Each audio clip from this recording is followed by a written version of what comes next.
रायपुर में पिछले वर्ष गया था। यहाँ से जहाँ तक आता है पिछले वर्ष की बात है, चर्चा चल गई कि भगवान परीक्षा लेते हैं। साधकों ने शास्त्र सुनाए और मुझसे उन्होंने पूछा कि क्या भगवान ने कभी आपकी परीक्षा ली? तो उन्होंने कहा, मैंने यही कहा कि परीक्षा तो ली होगी पर मैं कभी अनुत्तीर्ण नहीं हुआ। तो बहुत बड़ी बात है। तो मैंने यही कहा कि तुम योग्यता से उत्तीर्ण नहीं हो गया। विद्यालयों में नियम है कि अगर कुछ अंक बाकी रह जाए तो कृपांक के द्वारा पास कर दिया जाता है। तो मैं तो केवल कृपांक से ही पास होता हूँ और कोई अंक होता ही नहीं। तो कुछ मेरा उसमें कुछ नहीं होता और यही सत्य है और इस सत्य के द्वारा मैं धन्यता का अनुभव करता हूँ। इस वर्ष जब यह पंक्ति चली गई, मंत्री जी ने टेलीफोन पर मुझसे कहा कि आपत्काल पर की वही चारी धीरज धर्म मित्र और नारी। इस पंक्ति पर इस वर्ष प्रवचन रखा जाए। ब्रह्म जी से भी उन्होंने परामर्श लिया था। तो मैं बड़ा एक मन में आश्चर्य की अनुभूति हुई, क्योंकि इस पंक्ति का इन दिनों मैंने इतनी बार अपनी बातचीत में प्रयोग किया था, पर मैं नहीं जानता था कि यह पंक्ति प्रसंग के संदर्भ में आ सकेगी। और सचमुच इस पंक्ति का जब मैंने प्रयोग किया था तो सचमुच विरला दंपति श्री वसंत कुमार जी विरला, श्रीमती सरला जी विरला के संदर्भ में किया था।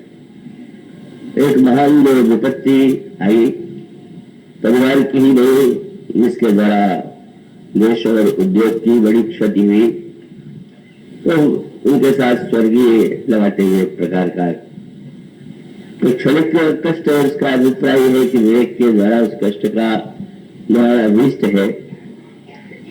तो स्वर्गीय श्री आदित्य विक्रम जी गंगा का जब स्वर्गवास हुआ और उस समय रामायण की वह पंक्ति मुझे याद आई कि सूर्य तो उदय होता है तो अस्त होता ही है, पर जय गुण अवसर अथव दिनेशु जग की कहो कलेशु।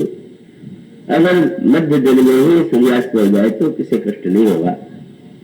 तो एक बहुत बड़ी यह विपत्ति, पर उस विपत्ति जय के द्वारा जो देश उद्योग की क्षति हुई वो तो ऐसी है ही, पर इन दंपति को जिस धैर्य पूर्वक उस समय उनकी अविचल श्रद्धा भावना, भक्ति भावना, विवेक को देखा तो मुझे लगा कि सचमुच इनके जीवन में कथा श्रवण या सत्संग केवल एक शौक नहीं है, अपितु इन्होंने स्वयं इसे ग्रहण किया है, जीवन में उसे उतारा है।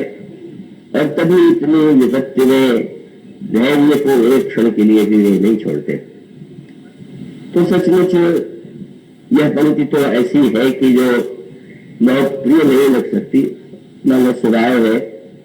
ऐसे जब मुझसे कहा कि बड़ी विचित्र पंक्ति है, पहला शब्द आपत्ति ही आती है, तो मुझे लगता है कि आपत्ति शब्द तो दुखद ही प्रतीत होती है, लेकिन वो तो एक जीवन का सत्य है, जीवन का पक्ष है।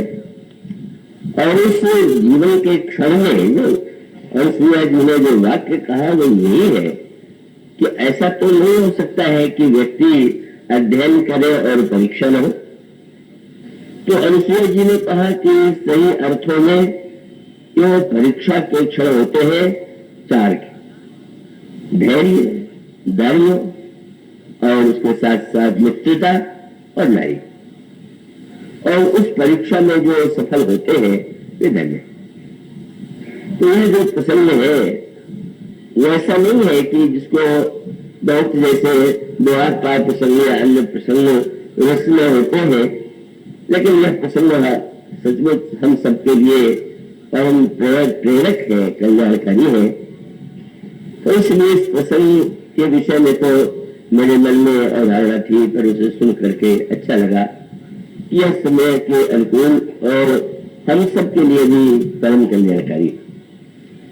तो आप सब लोगों ने इस प्रसंग में गंभीरता से उसे सुना, उसे ग्रहण किया, उस पर मनन किया, तो ये बड़े हम सब के लिए, मेरे लिए और आप सबके लिए बड़े ऐसी अनुभूति है कि नहीं, कि हमें जीवन में निरंतर धर्म का पालन करते हुए यह जीवन के ऐसे अवसर जब आवे, जब हमारे समक्ष अनुकूलता और प्रतिकूलताएं आवे, तो हमारा ईश्वर के प्रति अविचल विश्वास बना रहे।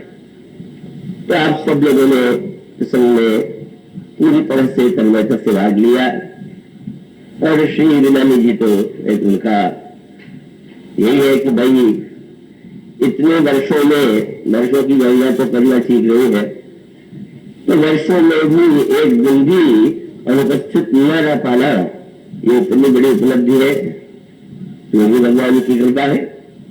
तो उन्होंने जब मेरे प्रति उद्गार प्रकट किए तो वो तो उसके स्वाभाविक उनकी श्रद्धा के अनुकूल है।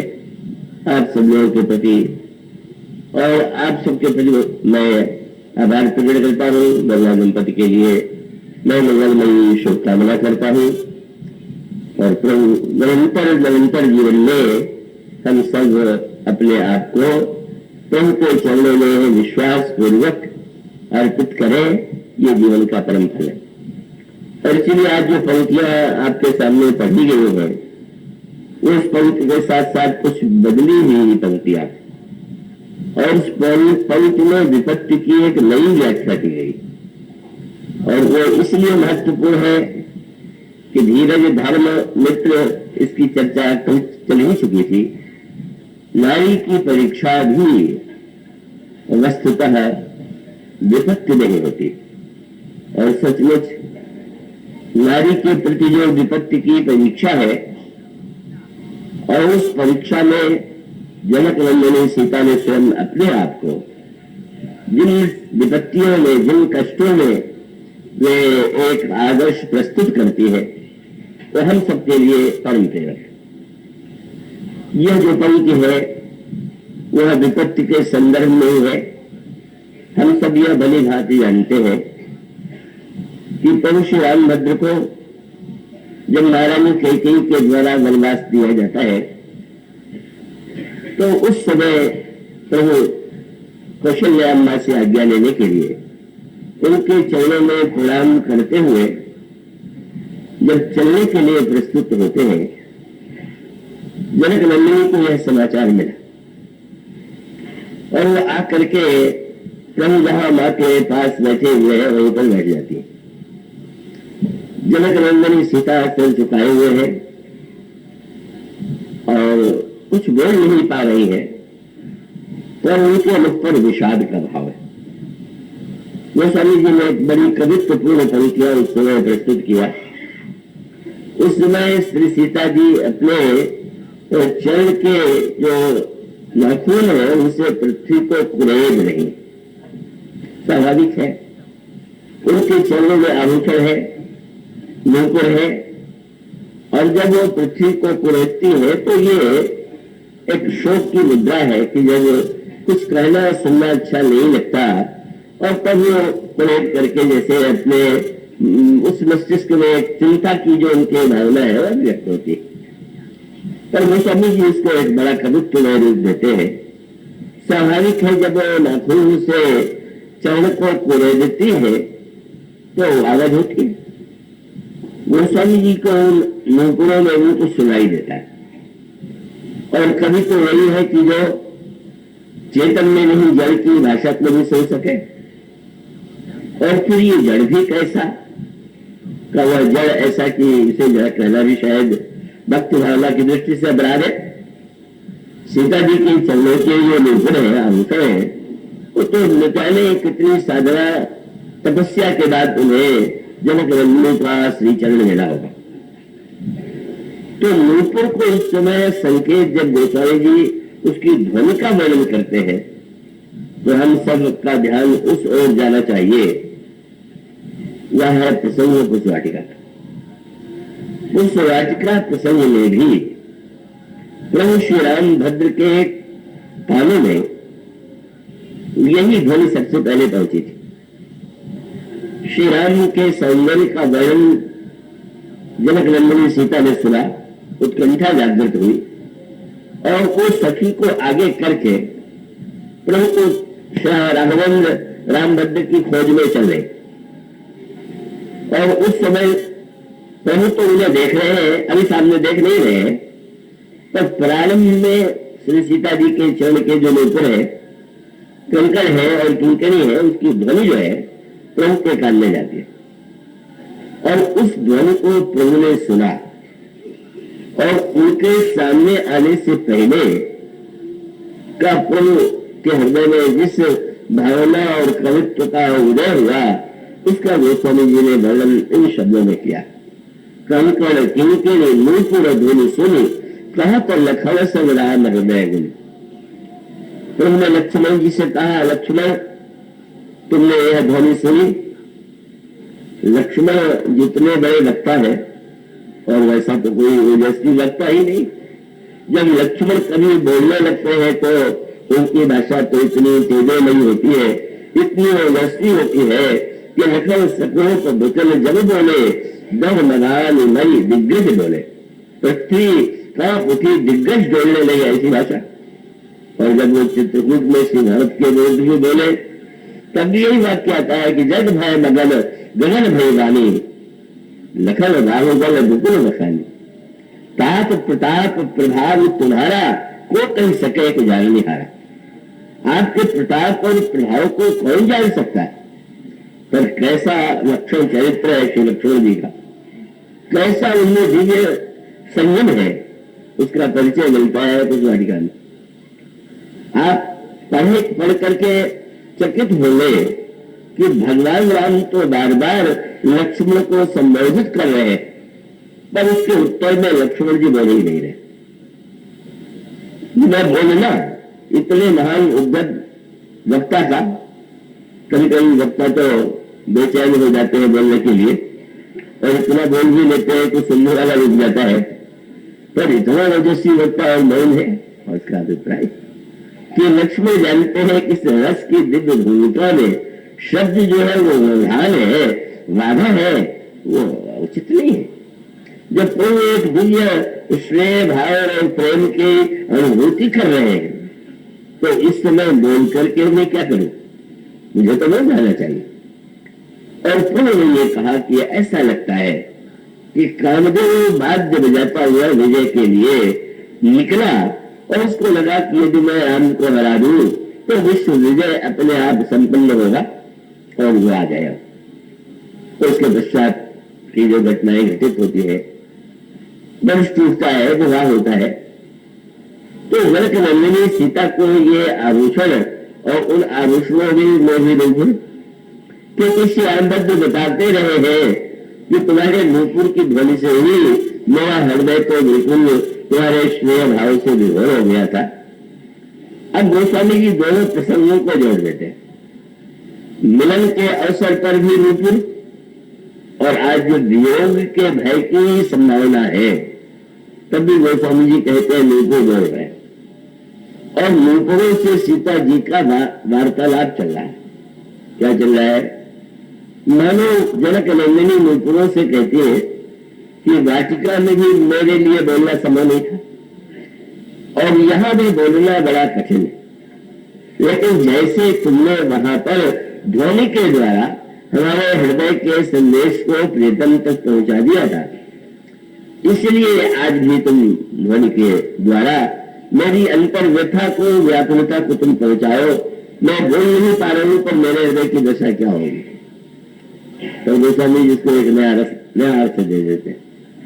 जब नूपुरों से श्री सीता जी ने यह प्रस्ताव किया तो नूपुर बोलने लगे, पर वो श्री राम से पहले सीता जी से कुछ कह रहे हैं।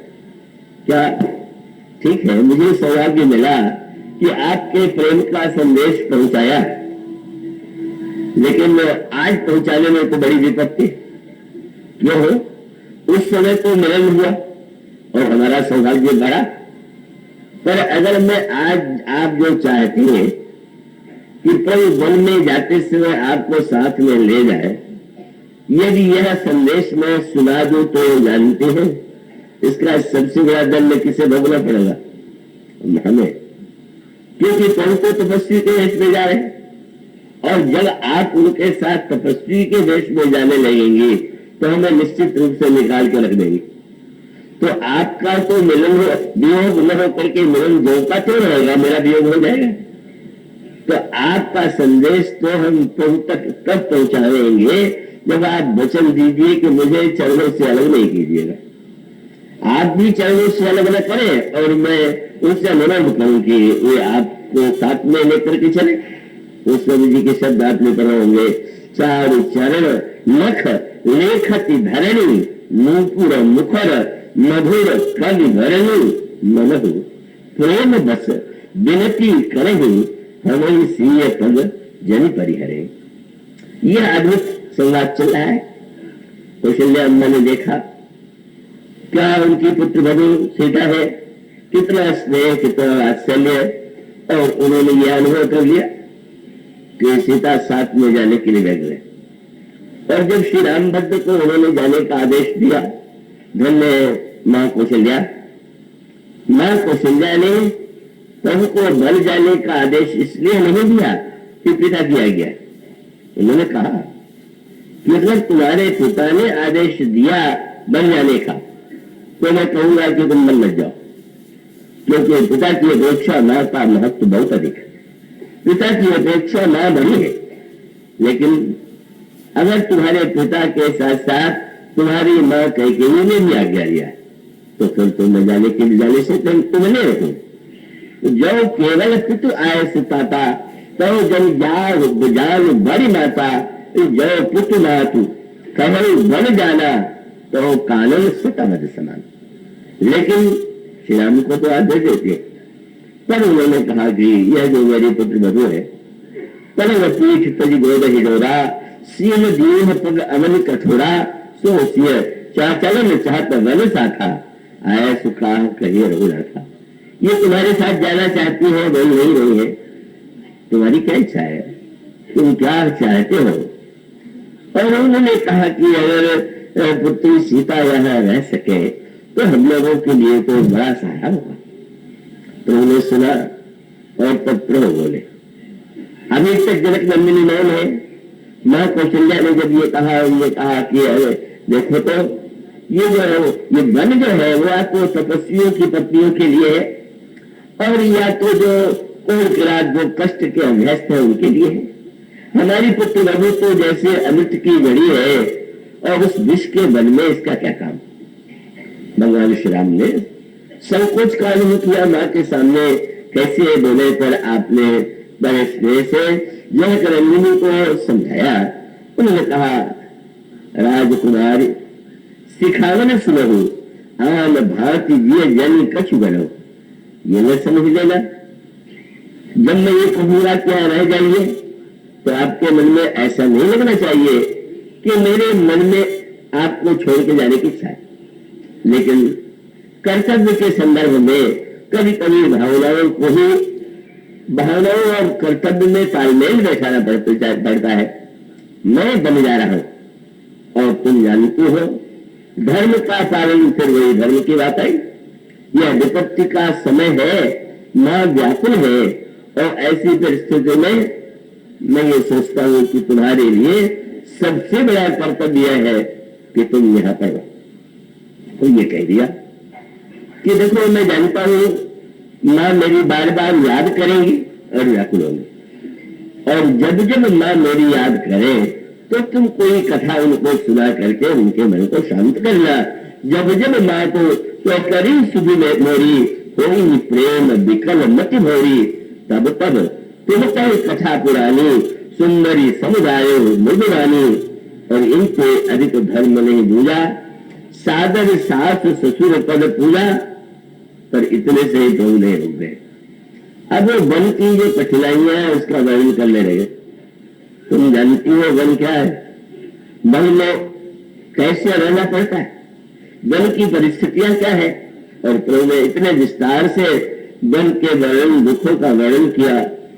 मैं तुम्हें इसलिए भी रोक रहा हूं कि तुम वन के उस कष्ट को सहन करने के लिए व्यस्त नहीं हो, तुम उस इतनी सुखदार हो कि तुम्हें पीड़ा नहीं झेल सकती हो। और तब प्रभु ने जो शब्द कहा वह कवित्वपूर्ण था, फल से गमन तुम नहीं बन जोगू, सुन अपजस देई मोह लोगू, मैं तुम्हें बन ले जाऊंगा तो मुझे भी कलंक मिलेगा। और साथ साथ तुम जानती हो, कंदर खोर नदी नदर आरे, अगल अगाध जाहि निहारे, भाग बाघ बेक केहरी नागा, करम लाभ सुन धीरज भागा। और डर पहु धीर गहरे सुधी आए, मुग लोचने तुम धीर सुहाए। इसलिए राम भवन अस हृदय विचारी, चंद बदन दुख कानन भारी। बड़ा दुख कष्ट है बन में, और भोजन यहाँ जैसे मिलता है वही नहीं मिलता है। कब कंद मूल फल मिलेगा भोजन के लिए, और वो भी समय सब हर समय फल भी नहीं मिलेगा।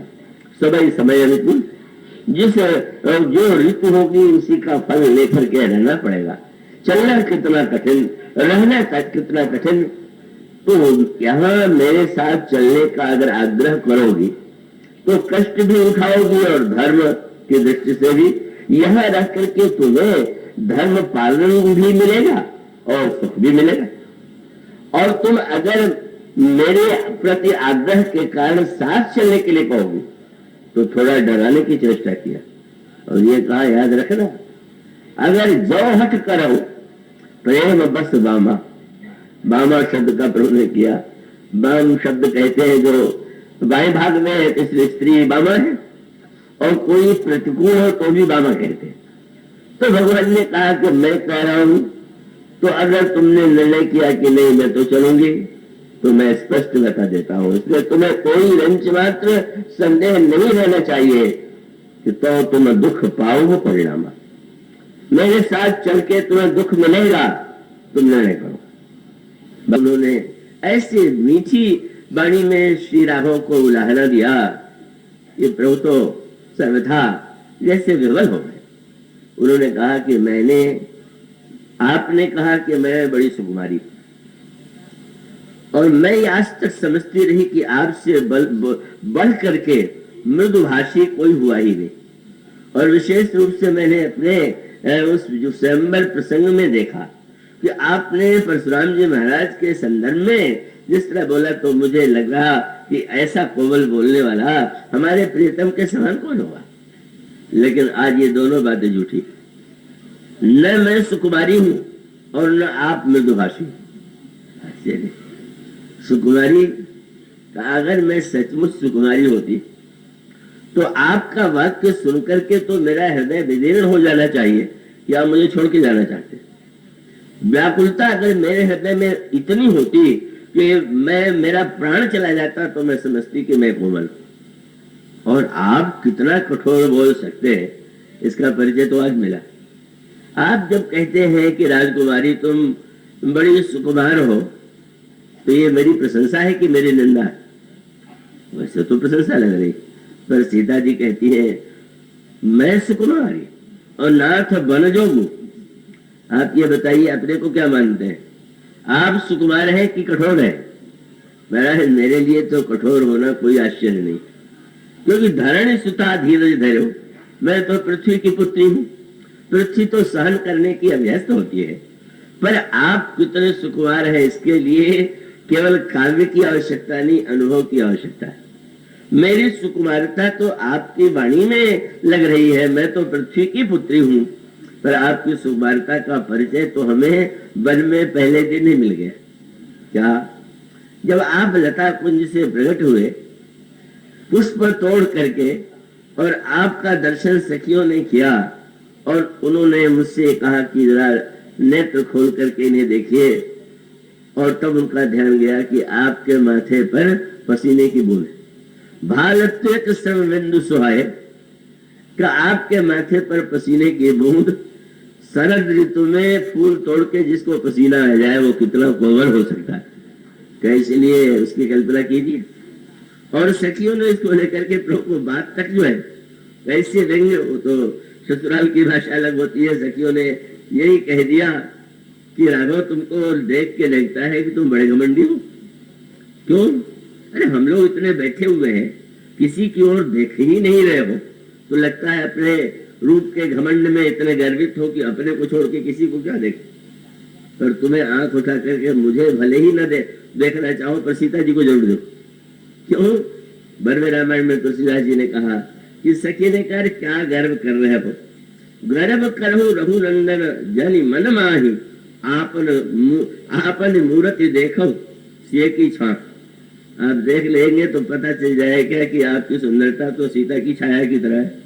आप अन्यत्र गर्व कीजिएगा, कोई सौंदर्य आप में, यहाँ इनसे बढ़ के नहीं।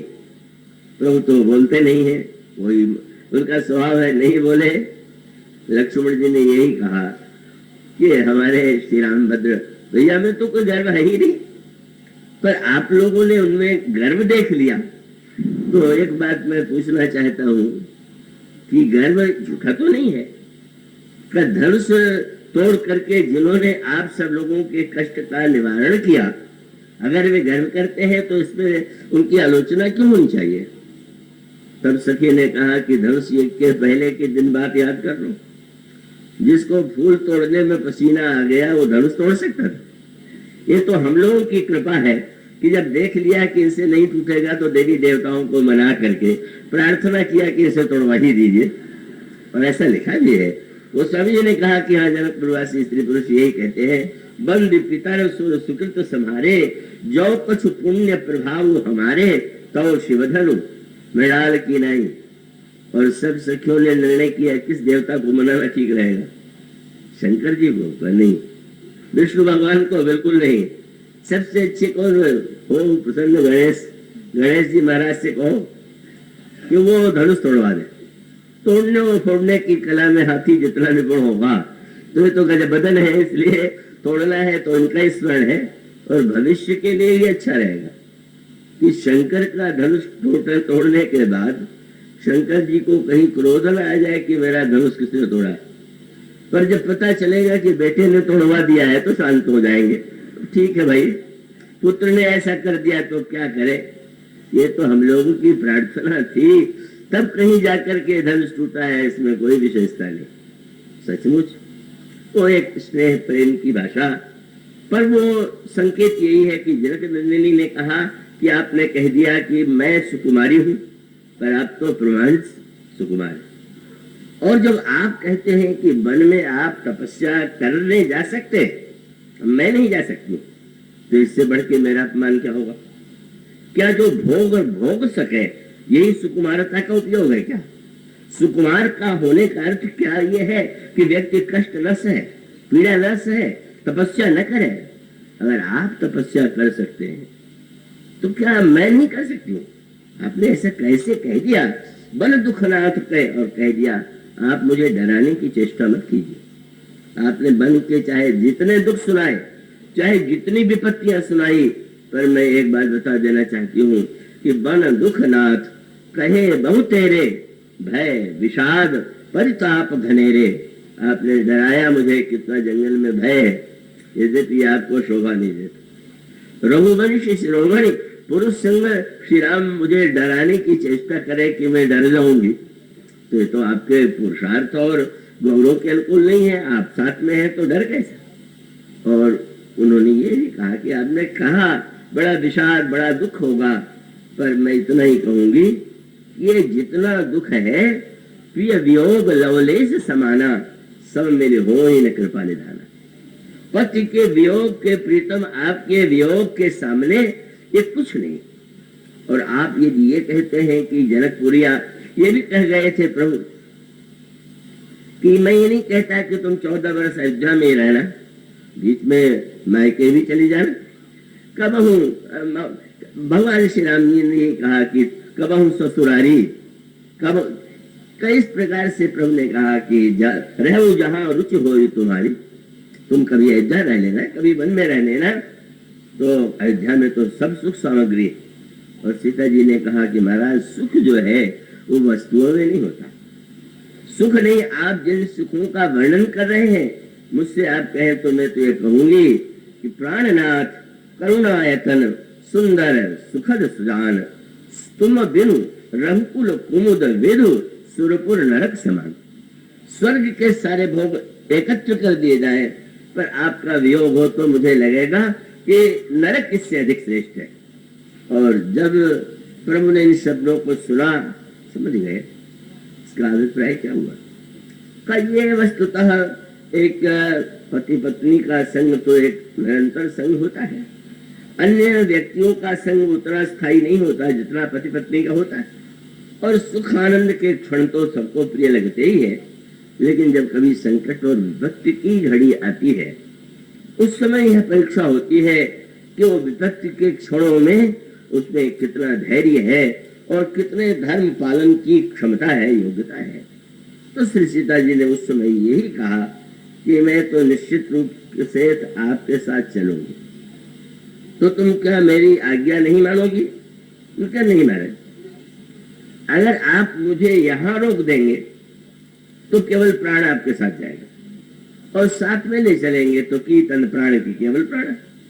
अगर आप मुझे ले चलते हैं तो शरीर और प्राण दोनों, और नहीं तो प्राण तो आपके साथ जाना ही है। प्रभु समझ जाते हैं, हठ राखे राखे नहीं प्राणा। अगर मैं इनको यहाँ पर बलात् रोकने की चेष्टा करूंगा तो निश्चित रूप से प्राण का परित्याग कर देंगे।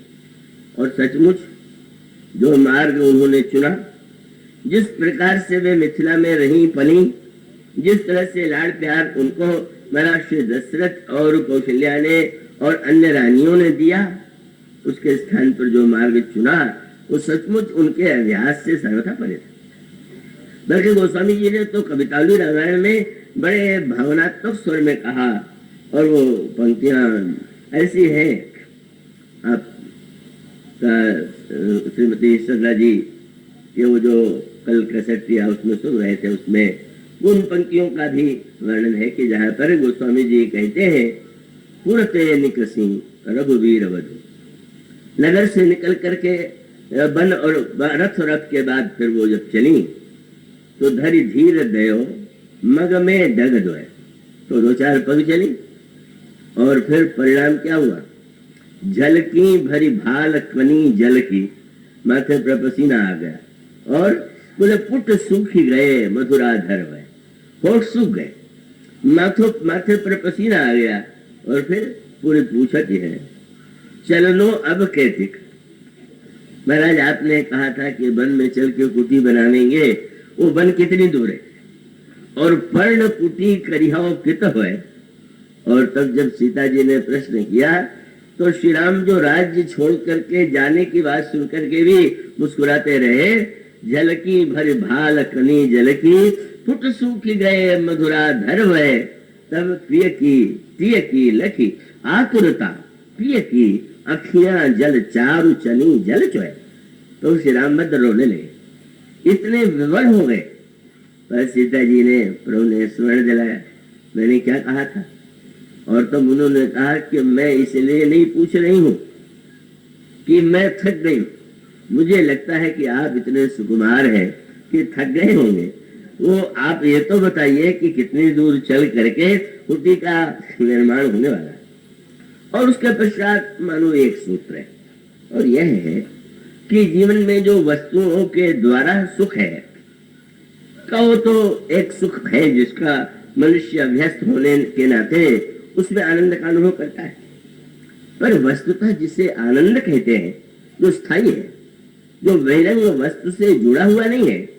बहिरंग वस्तु से जुड़ी हुई वस्तु आज सुखद हो सकती है, कल दुखद हो सकती है।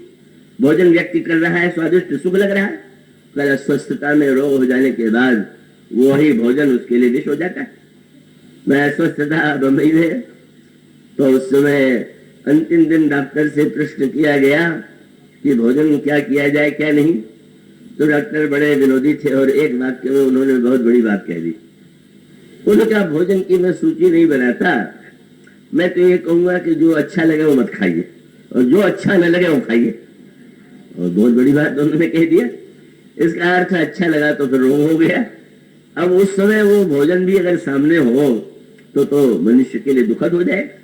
वस्तुजन्य जो सुख और दुख होता है वो स्थिर कभी नहीं होता। आज जो वस्तु प्रिय है सुखद है, कल नहीं रहेगी। पर यह जो प्रेम का दिव्य सुख है, श्री सीता जी को इस वन पथ में श्री राम और जनक नंदिनी सीता का जो परस्पर एक दूसरे के प्रति प्रगाढ़ अनुराग है, स्नेह है, वो अभ्यस्त न होते हुए भी अगर प्रभु व्याकुल है तो जनक नंदिनी सीता के श्रम के लिए राज्य छूट गया इसका दुख नहीं है, पर कितना स्नेह मेरे प्रति है कि समस्त सुखों को छोड़ करके मेरे साथ चल रही।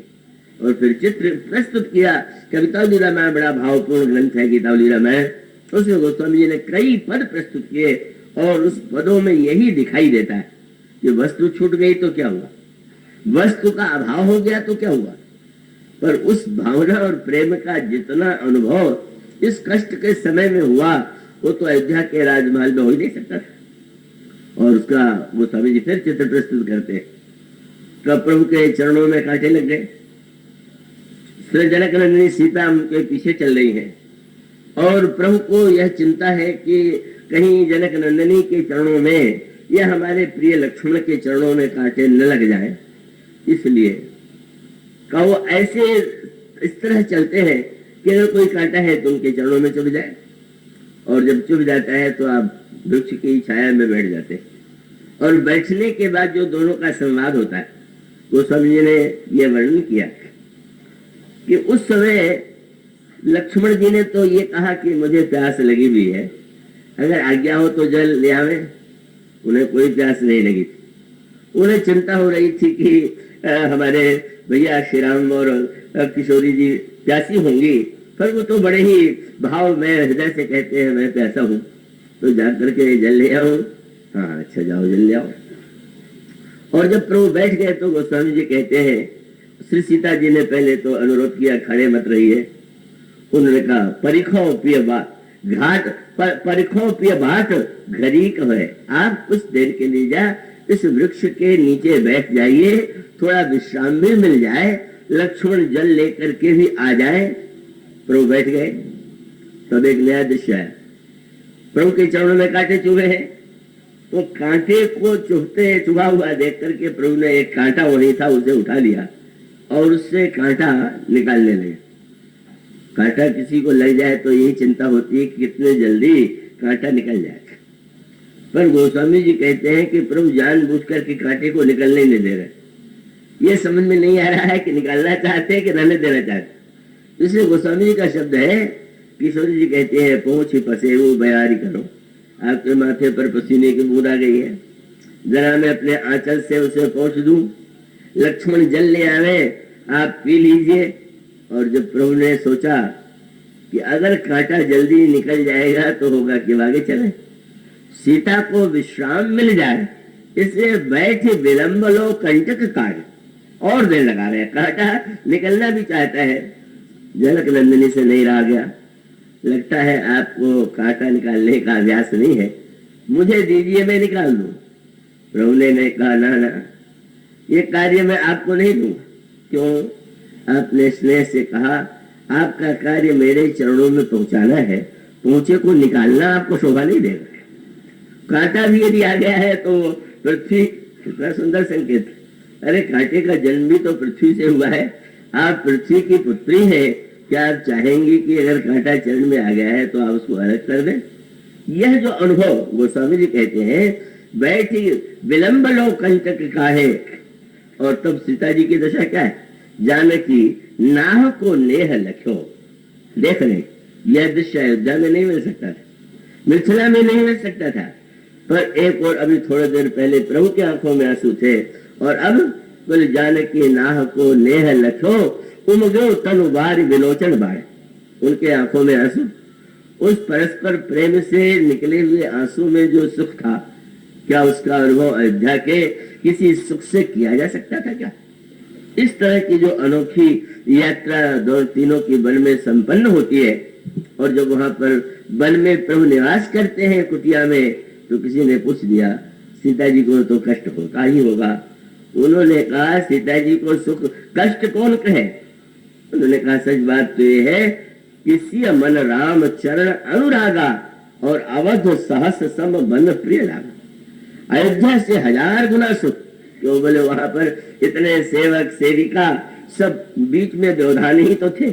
कितना मेरा सौभाग्य है, इतना सामीप्य, इतना सुख तो कभी अयोध्या में प्राप्त ही नहीं हो सकता था।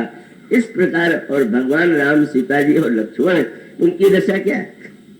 भगवान राम क्या चेष्टा करते हैं, सीता जी तो भगवान के लिए को कैसी सेवा करते हैं। प्रभु का स्वभाव है कथा श्रवण करना, उसके लिए चाहिए कोई चबूतरा, मुनि आवेंगे, सत्संग होगा, स्वयं अपने हाथों से मिट्टी ला करके वे बहुत विशाल प्रभु के बैठने के लिए गोस्वामी जी चित्र प्रस्तुत करते हैं, जिसका दर्शन श्री भरत ने किया।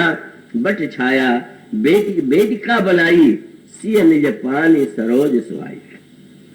वहां पर पौधे लगे हुए हैं, तुलसी के पौधे, और वो सब बोले कहूँ कहूँ सिय कहूँ लखन लगाए। कुछ पौधे लक्ष्मण जी, कुछ सीता जी। अब आप कल्पना कीजिए, अयोध्या में हजारों माली रहे होंगे, सुंदर से सुंदर पुष्पों के पौधे लगाए गए होंगे, लेकिन स्वयं सीता जी ने जिस तुलसी के पौधे को अपने हाथों से रोपा हो, पूजा में प्रभु नित्य जिनका प्रयोग करते हो, लक्ष्मण जी ने स्वयं जल दे करके जहाँ के वृक्षों को सींचा हो। और उसमें तीनों की दशा क्या है, भगवान राम को क्या, उनकी दिनचर्या क्या है, तो स्वामी जी किसी ने पूछा, रहते होंगे तो क्या करते होंगे। उन्होंने कहा कि श्री राम का तो एक ही नियम, क्या, बस यही विधि, सिय लखन सुख लहही, सुन रघुनाथ कहाई सही करे। लक्ष्मण कैसे प्रसन्न हो जाएंगे, प्रसन्न है तो गंभीरता से सेवा कर रहे हैं, कैसे हंस पड़ेंगे। सीता को कैसे प्रसन्नता होगी, बस वही कार्य करना है कि जिसमें सीता प्रसन्न हो, वही कार्य करना है जिसमें लक्ष्मण को आनंद की अनुभूति हो। वो स्वामी कहते हैं भगवान श्री राम सोई रघुनाथ करे सोई कहे। ऐसी विलक्षण जो पीठ की स्थिति है, उसमें दुख कहाँ, उसमें औषाध कहाँ, वहां पीड़ा कहाँ। और इसीलिए गोस्वामी जी ने कल की बात की, क्या, जिसमें श्री भरत आए, श्री भरत के हृदय में अपार कष्ट है, बड़ी पीड़ा है। ये जितना बन के कष्ट प्रभु उठा रहे हैं, उसका कारण मैं ही तो हूं। जिस समय आपने प्रभु का दर्शन किया, वो स्वामी जी ने ऐसी उपमा दे दिया कि जो समय के अनुकूल नहीं लग रही। क्या, वो स्वामी जी कहते हैं भरत जी ने देखा, वो किस रूप में श्री राम और सीता जी को देखा, बोले जन मुन वेश कीन रति कामा। सीता जी को देख करके लगा साक्षात मूर्तिमती रहती है, श्री राम को देख करके लगा साक्षात काम। अब भला किसी कामी या संसारी संसारिक व्यक्ति को काम और रति दिखाई दे, तो भरत जी को तो दिखाई देना चाहिए भगत ज्ञान वैराग्य जनु सोत धरे शरीर, पर दर्शन कैसे हो रहा, बल कल बसल जटिल तन श्यामा, जन मुनि वेश कीन रति कामा। प्रभु ने जानबूझ करके भरत जी की पीड़ा को मिटाने के लिए संकेत किया, दर्शन देने के लिए संकेत यह था, तुम समझते हो कि हम लोग वन में तपस्या करने आए, अरे भाई वहां अवसर नहीं मिलता था, यहाँ तो रति और काम की तरह हम लोग क्रीड़ा करने के लिए आए।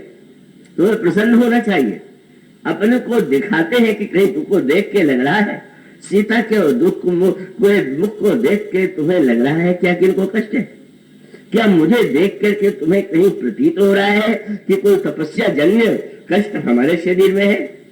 नहीं भरत, सत्य तो यह है कि यहाँ जो का उस सारे दृश्य को जो भरत जी को देखते हैं तो लगता क्या है, उस वाटिका को देख करके ठीक उल्टी बात आई, जन विहार वाटिका नृप पंच वाणी की, जैसे कामदेव के विहार की वाटिका।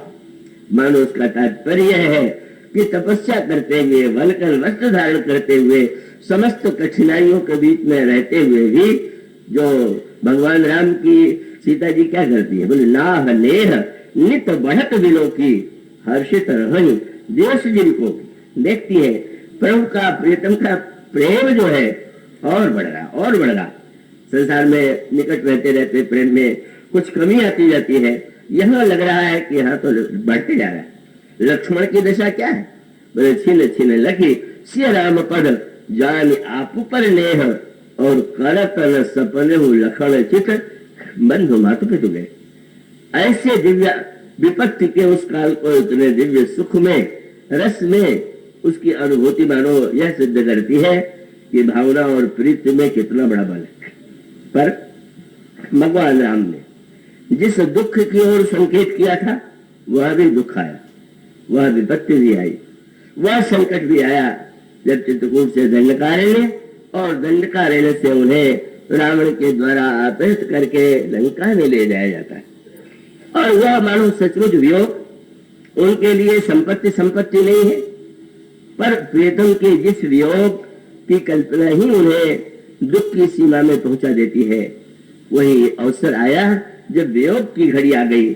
और वह वियोग भी कहाँ, लंका में, राक्षसों के बीच में, राक्षसियों के बीच में।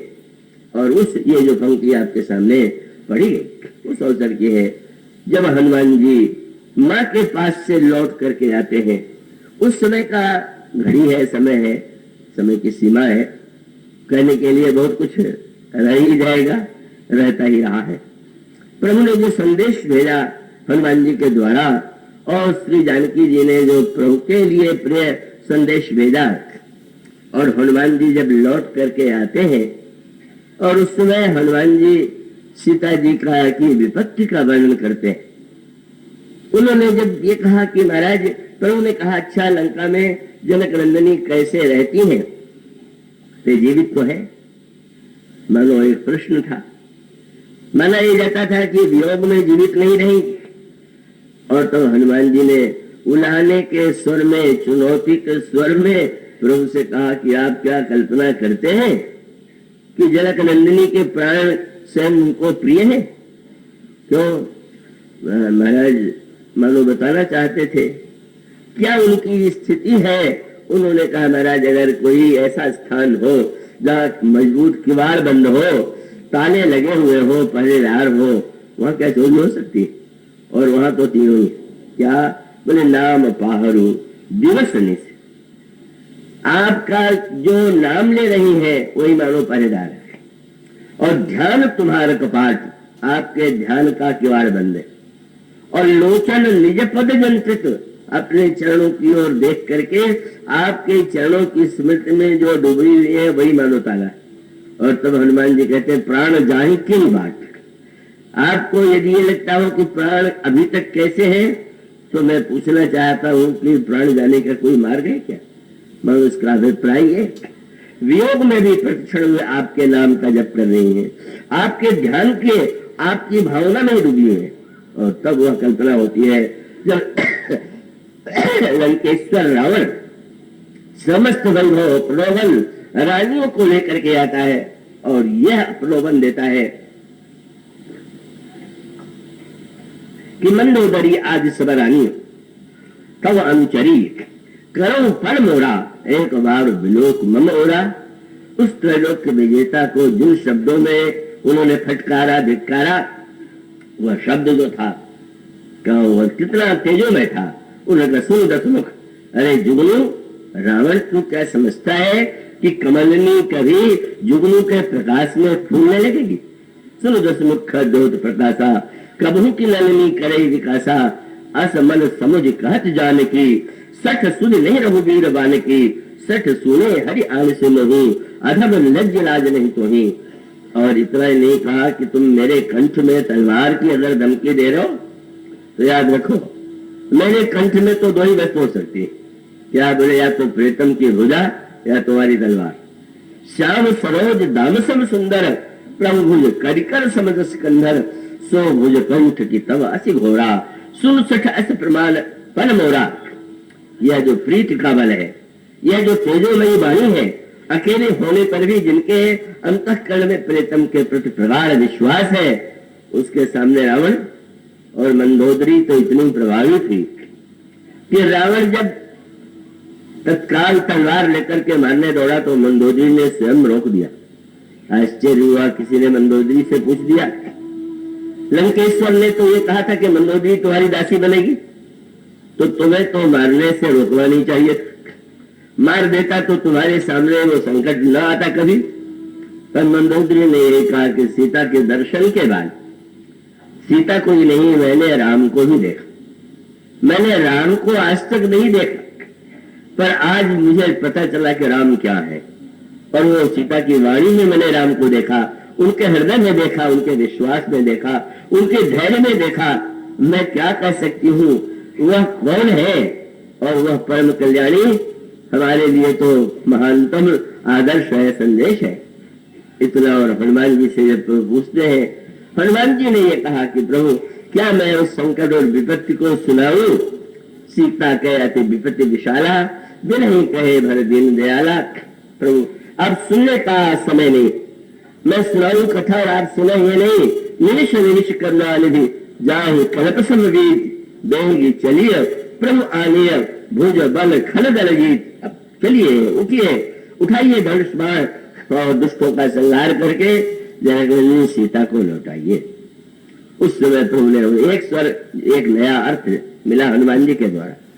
हनुमान, तुम एक और तो कह रहे हो सीता निरंतर मेरे नाम का जप कर रही, ध्यान में डूबी हुई, तो ये बताओ कि जो व्यक्ति मेरी भक्ति में इस तरह लगा हुआ हो, क्या उस पर कभी विपत्ति आनी चाहिए? ये प्रश्न लोग करते हैं।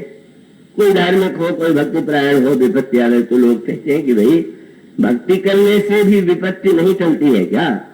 धर्म के पालन से भी संकट नहीं टलता है क्या? और तो हनुमान जी ने कहा कि अगर संपत्ति का अर्थ संपत्ति होता तब तो लंका का सारा वैभव उनके चरणों में होता, लेकिन वहां संपत्ति और विपत्ति दूसरी। विपत्ति को नया अर्थ दिया। उन्होंने कहा हाँ वो विपत्ति ही विपत्ति है, लेकिन हनुमान जी ने कहा कि महाराज कहा हनुमंत विपत्ति प्रभु सोई, जब तब सुमिरन भजन न होई। पर जब आपका स्मरण और भजन न हो, मानो संकेत ये है लंका में आपका स्मरण तो, पर उनको बड़ा दुख है कि आपकी सेवा नहीं कर पा रहे, आप बल में कष्ट पा रहे। इस कल्पना से उनको जो दुख अनुभव जिसका हो रहा है, विपत्ति तो हुआ है। आपकी स्मृति समाप्त हो जाए, आपके प्रति अगर भक्ति समाप्त हो जाए तो वो जितनी बड़ी विपत्ति है, सांसारिक विपत्ति उतनी बड़ी नहीं। और वही सबसे बड़ी परिभाषा उस संदर्भ में महाभारत का वह प्रसंग, जब भगवान कुंती से युद्ध के बाद विदा लेने लगते हैं, तो उसने कुंती से पूछा आप कुछ कहें, और उन्होंने कहा विपद संतु में शश्वद, मैं चाहती हूं कि सर्वदा विपत्तियां आती रहे। आश्चर्य है, इतनी विपत्तियां।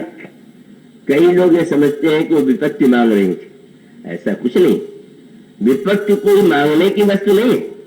विपत्ति उन्होंने मांगा, ये सही अर्थ में समझ कारण। क्यों आप बुआ जी विपत्ति चाहती है? बोले विपत्ति में तुम साथ में थे, पता नहीं संपत्ति में क्या होगा, इसलिए विपत्ति आती रहे। पर क्या उन्होंने बुआ की इच्छा पूरी की? क्या क्या विपत्ति दे दिया क्या? समझ गए, उनका उद्देश्य विपत्ति नहीं है, तुम्हारे चरणों की स्मृति बनी रहे, तुमसे दूरी न होने पावे। प्रभु समझ गए कि अगर कोई वस्तु हमें भगवान की स्मृति से दूर बना दे तो बुरी, और जो वस्तु हमें भगवान की स्मृति में रखे वो बहिरंग दृष्टि से भले ही विपत्ति प्रतीत हो, लेकिन वह प्रभु की उस कृपा का ही एक ऐसा रूप होगा जो प्रिय प्रतीत नहीं होता। इस तरह से मानो वह सत्य जो जीवन का अमिट सत्य है, अनुकूलता प्रतिकूलता, दुख सुख, जय पराजय, यह तो जीवन की का अनिवार्य सत्य। उसमें जैसा कि अनुसुईया जी ने कहा, वही वह परीक्षा का काल है कि जब प्रतिकूलता होते हुए भी हमारे जीवन में भगवान के प्रति विश्वास बना रहे, प्रेम बना रहे, श्रद्धा बनी रहे, हमारी आस्था बनी रहे। और इस तरह से जब कोई व्यक्ति अपने विश्वास पर दृढ़ रहता है, लोमस जी ने वसुंधरा से कहा जा कौआ हो जा, तो शांत भाव से पूछ दिया गरुड़ जी ने कि कौआ सुन करके आप घबराहट क्यों नहीं लगी? उनका परीक्षा, अगर विद्यार्थी परीक्षा में घबरा जाए तो क्या पास होगा? क्या मैं समझ गया? बोले कृपा सिंधु मुनि मति करी भोरी, लेनी प्रेम परीक्षा मोरी। प्रभु तो मेरे प्रेम की परीक्षा ले रहे थे। और इसका अभिप्राय यह है कि जब जीवन में हमें अनुकूलता प्राप्त हो तो उसे भी प्रभु की कृपा में के रूप में ही देखना है, और जब कभी विपत्ति या प्रतिकूलता आ जाए तो यही मान करके यह भी एक प्रभु के द्वारा ली जाने वाली परीक्षा है। हमें अपने जीवन में विवेक और धैर्य भक्ति के द्वारा ही हम धन्य हो सकते हैं। इस प्रसंग का यही संदेश है, संहार है। मैं आप लोगों की भक्ति भावना श्रद्धा के प्रति नमन करता हूँ, आभार प्रकट करता हूँ। मंत्री जी, हमारे विनानी जी, अन्य जो यहाँ संगीत कला मंदिर के जो अधिकारी हैं जिन्होंने बड़ा श्रम किया, उनके प्रति आशीर्वाद, और विशेष रूप से विरला दंपति, उनकी श्रद्धा भक्ति भावना, उनके प्रति मंगल कामना, भविष्य के प्रति आनंद की कामना, इसके साथ इस प्रसंग को मैं विराम देता हूँ। जा सुनाम भव भेषज हरण घोर तहसूल, सो कृपाल मोहितो पर रहु सदा अनुकूल, सियावर रामचंद्र।